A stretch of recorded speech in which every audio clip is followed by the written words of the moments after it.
వేమూరు నియోజకవర్గంలోని భట్టిప్రోలు గ్రామంలో కృష్ణా పశ్చిమ డెల్టా పరిధిలోని 10.75 కోట్ల విలువతో నూతనంగా నిర్మించిన వెల్లటూరు ఛానల్ చాప్ట్ బ్రిడ్జి ప్రారంభోత్సవ కార్యక్రమంలో వేమూరు శాసనసభ్యులు నక్క ఆనందబాబు మరియు ముఖ్య అతిథులుగా రాష్ట్ర రెవెన్యూ మరియు రిజిస్ట్రేషన్ మరియు స్టాంపుల శాఖ మంత్రి అనగాని సత్యప్రసాద్ యాదవ్, బాపట్ల జిల్లా కలెక్టర్ వెంకట మురళి మరియు ఇరిగేషన్ అధికారులు, భట్టిప్రోలు మండల అధికారులు, తెలుగుదేశం పార్టీ కూటమి నాయకులు, కార్యకర్తలు అధిక సంఖ్యలో పాల్గొన్నారు.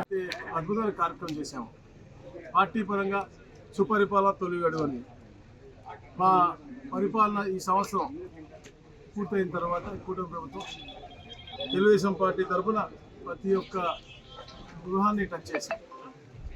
మా యొక్క పరిపాలన తీరు, మేము చెప్పినటువంటి హామీలన్నీ కూడా నెరవేరుస్తున్నటువంటి తీరు, దాంట్లో ఏమన్నా ఇబ్బందులు ఉంటే పరిష్కరించే దిశగా, ఎలాగైతే ఈ రోజున రైతులకి ధనరాశికి భవిస్తామో దాంట్లో ఇబ్బందులు ఉంటే 155251 టోల్ ఫ్రీ నెంబర్ ఇచ్చారు.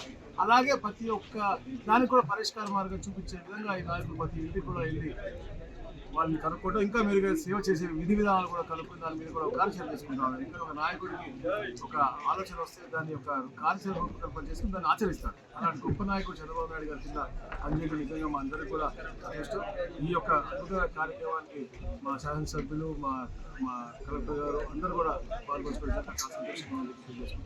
ఈ కార్యక్రమాన్ని మొదలుపెట్టి 3 నెలలు తిరగకుండానే రైతాంగానికి అందుబాటులోకి ఛానల్ తీసుకురావడానికి ముఖ్యంగా సహకరించినటువంటి అనగాని సత్యప్రసాద్ గారు, అదేవిధంగా ఇరిగేషన్ మంత్రి రామారాయుడు గారు, ఫైనాన్స్ ఈ అప్రూవల్ ఇచ్చినటువంటి వయోవల కేశవ్ గారు, ఎందుకంటే 10 కోట్ల నిధులు అప్పటికప్పుడు శాంక్షన్ చేయటువంటి ఉన్న పరిస్థితుల్లో రాష్ట్రం అంతా కూడా అస్తవ్యస్తంగా ఉంది. జగన్మోహన్ రెడ్డి దివాలా తీసినటువంటి పరిస్థితుల్లో ఏదైనా అత్యవసర పని వస్తే కూడా ₹1 కోటి నిధులు కేటాయించాలని సంబంధించి 11,000 ఎకరాలు ఈ ఆయకట్టు ఉంది. ఈ కేరళ కింద రైతాంగం అంతా కూడా అనేక ఇబ్బందులు పడే ప్రమాదం ఉంది.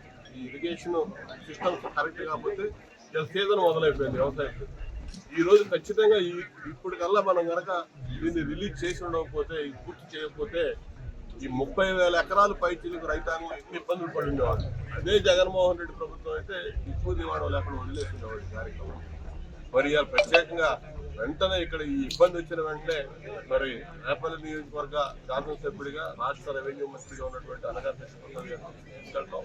మరి వారు వెంటనే మంత్రి గారు ఇవ్వటం, ట్యాక్స్ ఇవ్వటం, వారు వెంటబడి వారు కూడా పాజిటివ్గా స్పందించి ఇమీడియట్గా ఇవన్నీ కూడా రైతాంగం అసలు ఈ విధంగా ఉన్నాయని చెప్పగానే అన్ని కూడా ఎక్కడికక్కడ ఈ పరిపాలన అనుమతులు ఇవ్వటం, దీన్ని మొదలు పెట్టడం, అదేవిధంగా దీనికి సంబంధించినటువంటి కాంట్రాక్ట్ కూడా ఛాలెంజ్గా తీసుకొని పూర్తి చేశారు.